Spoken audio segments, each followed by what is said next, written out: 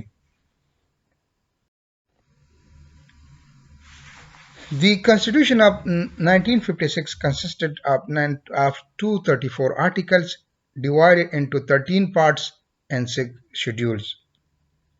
Following were the chief characteristics of the Constitution. Dear students, اس میں 234 articles تھے، 13 parts تھے اور 6 شیڈول تھے. اب ہم یہ پڑھتے ہیں کہ پارٹس کیا ہے، آرٹیکل کیا ہے اور شیڈیول کیا ہے. اچھا اسٹوڈنٹس، آپ فرض کریں کہ پاکستان کا جو آئین ہے وہ ایک کتاب ہے. تو سب سے پہلے ہم یہ پڑھیں گے کہ آئین کیا ہے. آئین، this is the fundamental law of the land. This is called constitution. زیادہ تر اسٹوڈنٹس یہ پوچھتے ہیں کہ قانون اور آئین میں کیا فرق ہے. تو آئین کسی ملک کے چلانے کے لیے جو فنڈامنٹل لاز ہوتے ہیں وہ آئین ہے.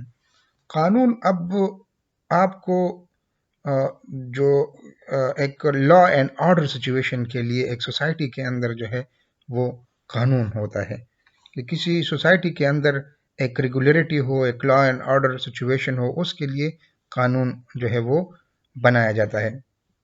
اب ہم اگر فرض کریں پاکستانی آئین جو ہے یہ ایک کتاب ہے، تو اب کتاب جو ہے اس میں اگر ہم دیکھیں تو اب اس میں آرٹیکلز کیا ہے اور اس میں پارٹس کیا ہے اور اس میں شیڈیولز کیا ہے. تو تھوڑا سا آپ امیجن کریں کہ پاکستان کا یہ جو آئین ہے یہ ایک کتاب ہے. اب اس میں آرٹیکل جو ہے یہ total number of topics in this book جو کور کرتا ہے، یہ بک جو جتنے ٹاپکس کور کرتا ہے یہ آرٹیکل ہے. اب اس میں پارٹس کیا ہے؟ پارٹس ہم چیپٹرز کو کہتے ہیں، کہ چیپٹرز کہتے ہیں. مثال کے طور پر ایک کتاب ہے اور اس کو 7 اور 8 چیپٹر میں تقسیم کیا جاتا ہے، یا اگر تھیسس ہے تو پاکستان کی آئین جو ہے مثال کے طور پر یہ کتاب ہے، تو کتاب میں جو جتنے ٹوٹل ٹاپکس کور ہو رہے ہیں دیز آر آرٹیکلز، اور پھر جو چیپٹرز ہے دیز آر پارٹس، اور آخر میں شیڈیول ہے. تو شیڈیول جو ہے this is similar to annexure to a book. The purpose of annexure is to consolidate all the list and keep them at a place so that the coherence of the story is not lost. The schedules contain lists such as list of language, list of states. مثال کے طور پر اس میں جو schedule ہوتے ہیں اس میں اوتس رکھے جاتے ہیں، اس میں جو طریقہ کار ہے صدر کے خلف لینے کا، جتنے سارے جو امپورٹنٹ انفارمیشن ہے اور وہ ایک شیڈول کے شکل میں بنائے گئے ہیں at the end of the constitution. اچھا ڈیئر اسٹوڈنٹس، اب ہم واپس آتے ہیں ٹیکسٹ کی طرف۔ اس میں ٹوٹل 234 آرٹیکلز تھے اور 13 حصوں میں یہ آئین تقسیم تھا اور 6 شیڈولز تھے اس میں۔ Following were the chief characteristics of the constitution. Pakistan was declared as the Islamic Republic and it was made mandatory that only a Muslim could become the president of the country.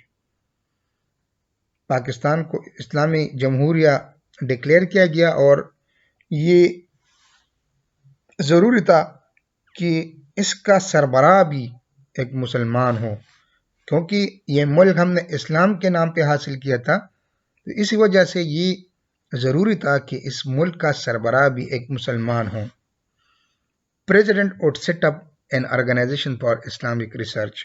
اب یہ سارا slide جو ہے یہ discuss کرتا ہے Islamic points کو constitution سے ریلیٹڈ، چونکہ ایک پاکستان ایک اسلام کے نام پر، ایک لا الہ کے نام پہ بنا تھا، اس لیے پاکستان نے کوشش کی کہ جو اسلامک پرنسپل ہے کہ وہ اس کو کانسٹیٹیوشن میں شامل کرے۔ Good relations with the Muslim countries become the main objective of the foreign policy۔ Foreign policy میں مسلمان ممالکوں کے ساتھ اچھے روابط رکھنا، اچھے تعلقات رکھنا، اس پر زور دیا گیا۔ Objectives resolution and Qaid's declaration that Pakistan would be a democratic state based on Islamic principles of the social justice were made the preamble of the constitution۔ جو آبجیکٹو ریزولوشن تھا جو ہم نے پچھلے لیکچر میں ڈسکس کیا تھا، اس کو کانسٹیٹیوشن کے preamble میں شامل کیا گیا۔ Steps were to be taken to enable the Muslims individually and collectively to order their lives in accordance with the teaching of the Holy Quran and Sunnah and to implement Islamic moral standards. Measures were taken to be taken to properly organize zakat, waqf and mosque۔ اس کے علاوہ یہ کوشش کی گئی کہ جو انسانوں کی یا جو پاکستانی سٹیزنز ہے ان انڈیویجولی اور کلیکٹیولی ان کی زندگیاں جو ہے وہ اسلامی تعلیمات کے عین مطابق ہو اور سنہ کے عین مطابق ہو، اور اسی طرح زکوٰۃ، وقف اور اس کا ایک باقاعدہ ایک پراپر نظام جو ہے بنانے کے لیے اقدامات جو ہے وہ اٹھائے گئے۔ اچھا ڈیئر اسٹوڈنٹس، یہ سلائیڈ اسلامک جو پرنسپلز ہے کانسٹیٹیوشن کے حوالے سے اس کی بات کرتی ہیں۔ اگر کانسٹیٹیوشن مثال کے طور پر کویسچن جو ہے وہ اسلامک فیچرز پہ آ جائے تو یہ سلائیڈ اس کے لیے بہت جو ہے وہ سوٹیبل ہیں۔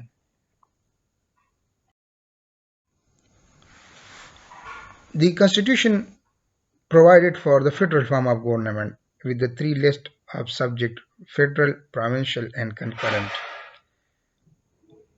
فیڈرل فارم آف گورنمنٹ جو ہے وہ کانسٹیٹیوشن نے پرووائڈ کیا کہ پاکستان میں فیڈرل فارم آف گورنمنٹ ہوگا، ایک فیڈریشن ہوگا اور اس کے ساتھ فیڈریٹنگ یونٹس ہوں گے یعنی صوبے ہوں گے، اور اس کے ساتھ 3 سبجیکٹس ہوں گے، اور اس میں ایک فیڈرل، پروونشل اور کنکرنٹ۔ فیڈرل پر تو قانون سازی جو ہے وہ فیڈرل گورنمنٹ ہی کرے گی، پروونشل پر پروونشل کریں گی، اور کنکرنٹ پر جو ہے کوئی بھی صوبہ بھی کر سکتا تھا اور اسی طرح فیڈرل بھی کر سکتا تھا۔ لیکن جس طرح نیکسٹ لائن میں بتایا گیا ہے کہ the federal list consisted of the 3 items: presidential of 94 items and concurrent list of 19 items. The federal legislation was to get precedence over the provincial legislation regarding the concurrent list.